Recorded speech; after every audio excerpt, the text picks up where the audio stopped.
চাই আদিবাসী সম্প্রদায়ের মানুষরা সাম্যবাদের নীতিতে বিশ্বাসী।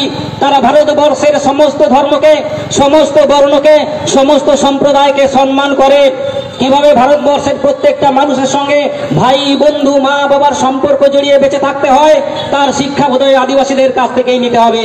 কিন্তু অত্যন্ত দুর্ভাগ্যের বিষয়, আমাদের জেলা প্রাণিক বাবা স্পষ্ট হয়ে বললেন, আজকে না জানি কি কারণে, না জানি কার চক্রান্তে, না জানি কার উস্কানিতে আজ আমাদের সেই পবিত্র সুতানটানি আজ ধর্মীয় আগ্রাসনের সম্মুখীন হয়েছে। একটি বার্তা স্পষ্টভাবে দিতে চাই, আমরা কোনো ধর্মকে ঘৃণা করি না, আমরা কোনো ধর্মের বিরোধিতা করি না, কিন্তু আমাদের ধর্মের উপর যদি হস্তক্ষেপ করে কেউ, তাহলে এই আদিবাসী সমাজ, এই সাঁওতাল সমাজ চুপ করে থাকবে না। আমরা ধর্মীয় দাঙ্গা চাই না, আমরা ধর্মীয় সম্প্রদায়ের রীতিতে বিশ্বাসী।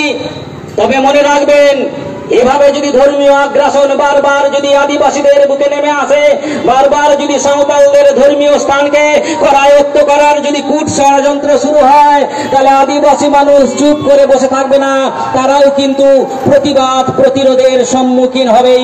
এই বার্তাই দিতে চাইলেন পরোক্ষভাবে আমাদের জেলা প্রাণিক বাবা মানতান বিভাস চন্দ্র হেমব্রমকে। আমরা শুনলাম তার কাছে যে আজোদিয়ার কি মাহাত্ম্য রয়েছে, এই সাঁওতাল সম্প্রদায়ের মানুষের কাছে কি ঐতিহ্য রয়েছে, তার কতখানি হৃদয় জুড়ে রয়েছে আমাদের এই প্রাণ প্রকৃতিতে ভরা এই অযোধ্যা পাহাড়, এই সুতানটানি লবীর বাইশি।